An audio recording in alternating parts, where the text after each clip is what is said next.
La semiologia és aquella disciplina que s'encarrega d'estudiar els signes i els símptomes de les diferents trastorns mentals.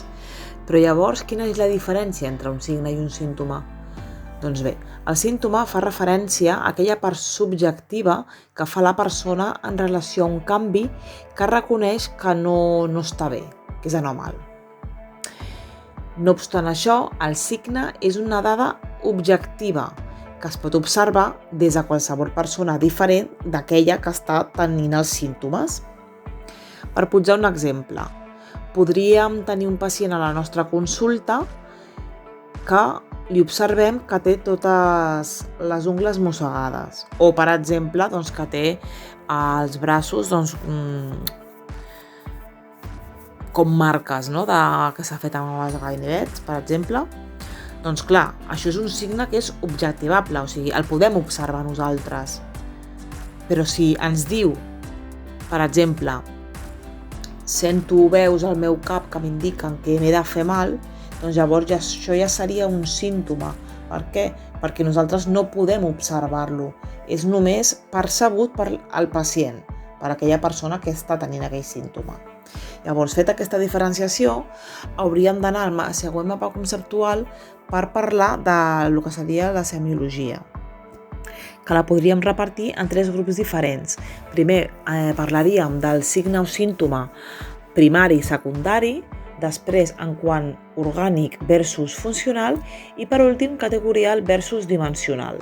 Llavors, quan estem parlant d'un signe i un símptoma primari, ens està dient que amb la seva presència n'hi hauria prou per poder diagnosticar-lo, el fet de tenir aquest signe o símptoma.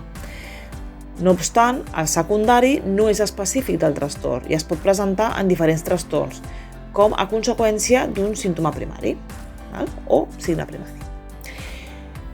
A veure, si no s'entén molt bé dit això, podem posar un exemple.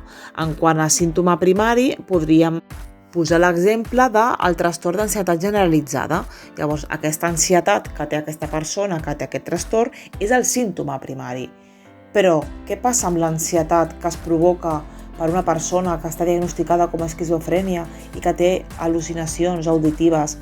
Aquestes al·lucinacions li generen una ansietat, però aquesta ansietat no és un símptoma primari, sinó que és secundari, perquè no és típic de l'esquizofrènia, sinó de les al·lucinacions. Era això com a exemple perquè quedi una miqueta més clar. Després, en quant a l'orgànic, té un origen biològic i el funcional té un origen psicològic. I per últim, el de categorial, aquí el que s'està dient és que només contempla 2 possibilitats: si el trastorn és present o no ho és. O sigui, tan senzill com això. I per últim, el dimensional ens està dient que es valoren en funció d'un continu, com per exemple la intensitat. Després d'haver fet aquesta diferenciació entre signe i símptoma i haver explicat aquests 3 tipus de diferenciacions, podríem parlar del síndrome. Però què és un síndrome?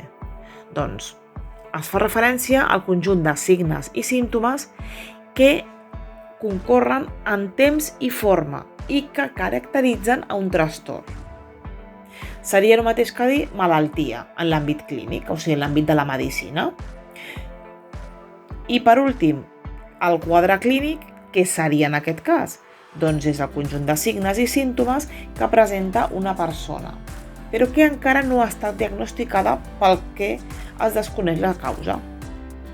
Llavors, després de fer aquestes petites diferenciacions entre aquests 4 conceptes diferents que de vegades no s'utilitzen adequadament, ara ja podem saber cadascun d'ells el que significa i en els següents vídeos farem ja les explicacions en quant a la psicopatologia de tot el que afecta a nivell de sensoripercepció, de pensament, de motors, o sigui, trastorns motors. Farem tot una explicació punt per punt en quant a la psicopatologia, com ho veuen. Això ha estat una explicació curteta, però per alguna cosa hem de començar. I aquest era el principi per poder parlar de tota la resta. Espero que us hagi agradat el vídeo. Fins l'altre.